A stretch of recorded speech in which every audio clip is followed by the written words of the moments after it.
కథాభిమానులకు నమస్సులు. ఈరోజు మీకు భానుమతి రామకృష్ణ గారు రాసిన అత్తగారు నరసమ్మాయణం అనే కథని వినిపిస్తున్నాను.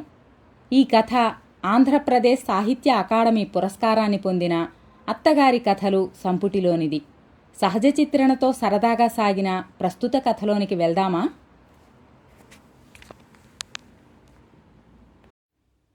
ఓ వంటాయనోయ్, ఎదవ సచ్చినోడు ఎనపడి పలకడు, ఈయన్ని పొయ్యిలో బెట్ట. ఓ వంటాయనోయ్. అబ్బబ్బా, ఆ పని మనిషిని కాస్త అరవద్దని చెప్పు, ఒకటే కేకలేస్తోంది అంటూ మావారు. అబ్బబ్బా, ఏమిటమ్మా ఆ పని మనిషి రాక్షసిలా అరుస్తోంది, దాని కేకలతో నా చదువు సాగడం లేదు అంటూ మావాడు. కొత్తగా మా ఇంటికొచ్చిన గుంటూరు పని మనిషి మీద చికాకు పడడం మొదలెట్టారు. దొరక్క ఇంతకాలానికి ఒక పని మనిషి మన వైపు నుంచి వచ్చింది. అచ్చ తెలుగుది, కష్టపడి పనిచేసే ఒక మగాడది దొరికిందని మా అత్తగారు నేను ఎంతో మురిసిపోయాం. వచ్చిన కొత్తల్లో ఎంతో వినయంగా మాట్లాడేది.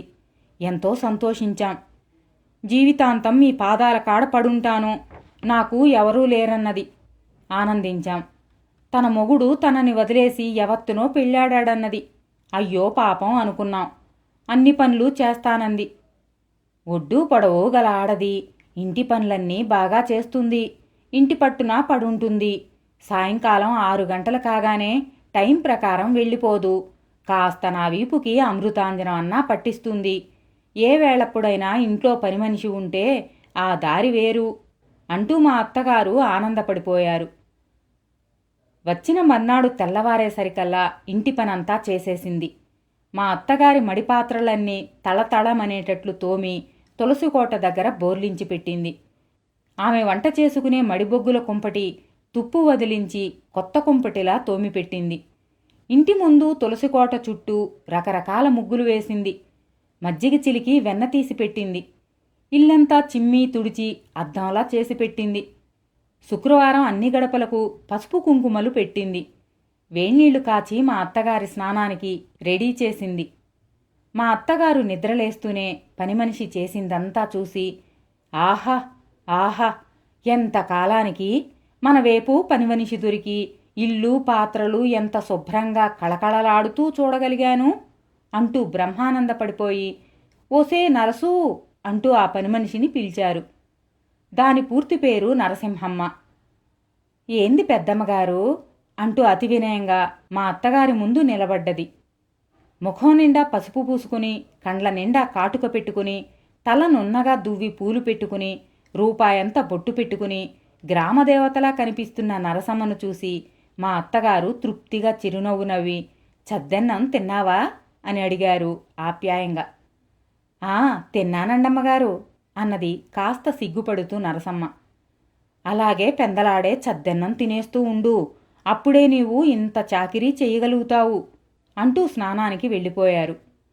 మా అత్తగారు భోంచేస్తూనే ఆమె కాళ్ళు పట్టడం, కాసేపు ఆమె నడుముకు వీపుకు అమృతాంజనం పట్టించి మర్దన చేయడం, ఇంకా ఆమెకిష్టమైన పనులన్నీ కొన్ని చేస్తుండడం వల్ల మా అత్తగారి అభిమానాన్ని ఆదరాన్ని నరసమ్మ ఇట్టే సంపాదించుకుంది. నరసమ్మ వచ్చి 3 రోజులే అయింది. 4వ రోజు నుండి నిద్ర కాస్త లేటుగా లేవడం మొదలెట్టింది. పాత్రల తళతళ, ఇంటి నిగనిగా కాస్త తగ్గాయి. వంటాడు పిలిస్తే, ఎహె ఉండు యాదవగాల, ఓరక అది నూరు ఇది రుబ్బు అంటూ పేణాలు తీత్తుండవు అంటూ విసుక్కోవడం నా చెవిని పడ్డది. మా అత్తగారి చెవిన పడ్డదో లేదో మరి. వారం రోజులైంది. పాత్ర సామాన్లు ఇంకా తోమలేదని, కాఫీ ఫిల్టర్ ఇంకా కడగలేదని, పెద్దమ్మగారి స్నానానికి ఇంకా బాయిలర్ అంటించలేదని, మజ్జిగ చిలకలేదని, ఇల్లంతా ఇంకా చిమ్మలేదని వంటవాడి కంప్లైంట్స్ ఆరంభం అయ్యాయి. అవన్నీ విన్న మా అత్తగారి ముఖంలో కొద్దిగా ఆందోళన కనిపించింది. పొద్దుటే స్నానం చేసి పట్టెడు కుంకుమతో కళకళలాడుతూ పనిచేసే నరసమ్మ కాస్త వారం రోజులు అయ్యేసరికి లేటుగా నిద్రలేవడం, విసుక్కుంటూ మూలుక్కుంటూ చెయ్యి బెణికింది అంటూ పాత్రలన్నీ ఎత్తిపడేయడం మొదలెట్టింది. పెద్దమ్మగారు కాళ్ళు పట్టడానికి పిలిస్తే, ఉండండమ్మగారు వస్తన్నాను, అసలే పనులు తెమలక సస్తండా, ఆ ఎదో సచ్చినోడు ఈ వంటోడు పాత్రలన్నీ ఒక్కసారేసి తగలడితే గదు, చేతికేదో రోగం వచ్చింది, ఊరికే కుక్క నమిలినట్టు నమల్తా ఉంది ముంజెయ్యి అంటూ కుడిచెయ్యి పిడికిలి బట్టి నేలకేసి బాదుకుంటూ పెద్దమ్మగారిని విసుక్కోవడం దాకా వచ్చింది. మా అత్తగారు దాని ధోరణి మారిందని గ్రహించి నిట్టూర్చారు. రాను రాను మాట్లాడితే అందరిమీది కస్సుమంటం మొదలెట్టింది నరసమ్మ. అంతవరకు బాగా పనిచేస్తూ వచ్చిన నరసమ్మకు అంత విసుగు చిరాకు ఎందుకు కలిగాయో నాకర్థం కాలేదు. మనిషి మళ్ళీ మంచిదే, కష్టపడి పనిచేసేదే, ఒళ్ళు దాచుకునే స్వభావం అసలు లేనేలేదని మొదట్నే తెలిసింది. మరి ఎందుకలా విసుక్కుంటోందో నాకు బోధపడలేదు. మధ్యాహ్నం మా అత్తగారు భోంచేసి హాల్లో నడుంవాలుస్తూ నరసమ్మను పిలిచి, అరికాళ్ళు మంటలుగా ఉన్నాయి, కాస్త ఆమదం పట్టించవే అన్నారు. అబ్బా, నా శాతగాదు పెద్దమ్మగారు, ఇప్పుడు నేనేం చెయ్యలేను. నా ఒంట్లో కాస్త కూడా బాగులేదు. నేనాగాబెడితే ఇంటిడు చాకిరి ఎవరు చేస్తారని పేణం బిగబట్టుకుని చేత్తా ఉండా. కాసేపట్ట గొడ్ల కొట్టం కాడికెళ్ళి నడుంవాలుతానమ్మా అంటూ పెరటివైపు వెళ్ళింది. మా అత్తగారు గతుక్కుమన్నారు. ఇదైనా కొంతకాలం ఉంటుందని ఆశపడ్డాను, వాలకం చూస్తే బాగోలేదు అంటూ నిట్టూర్చారు బరువుగా. నరసమ్మ తత్వం అర్థం చేసుకున్న నేను నరసమ్మ పని వదిలి వెళ్లదని తెలుసుకున్నాను. కాని దానికేవో కొన్ని ఇబ్బందులున్నాయని, అందువల్లే విసుక్కుంటుందని గ్రహించాను. మా అత్తగారు మంచి నిద్రలో ఉన్నారు. వంటవాడు పరిగెత్తుకుంటూ వచ్చి, అమ్మగారు అమ్మగారు, పెరటివైపు మీకొక తమాషా చూపిస్తాను, త్వరగా రండి అన్నాడు. వాడి వెనకాలే పెరటివైపుకెళ్ళాను. వాడు అడుగులో అడుగు వేసుకుంటూ చప్పుడు కాకుండా గొడ్ల కొట్టం దగ్గరికి తీసుకెళ్లాడు. ఓ మూల ఉన్న చిన్న కిటికీలో నుంచి లోపలికి తొంగి చూశాను. జాలీగా లల్లాయి పదం పాడుతూ దర్జాగా కూర్చుని బారెడు చుట్ట నోట్లో పెట్టుకుని కాలుస్తూ ఈ లోకాన్నే మర్చిపోయిన నరసమ్మ కనిపించింది. వంటవాడు మూతికి తుండుగుడ్డ అడ్డం ఉంచుకుని నవ్వుకుంటూ వంటింట్లోకి వెళ్ళిపోయాడు. ఆనందంతో ఒళ్ళు మరిచి చుట్టపొగను ఆస్వాదిస్తున్న నరసమ్మ ఆ సమయంలో నా కంటికి ఉమర్ ఖయాలా కనిపించింది. పక్కనే సాఖీలా ఉన్న ఆవుదూడ నరసమ్మను ఆనుకుని కూర్చుంది. నిశ్శబ్దంగా వచ్చేశాను. నేను చూసిన దృశ్యం మా అత్తగారే చూస్తే?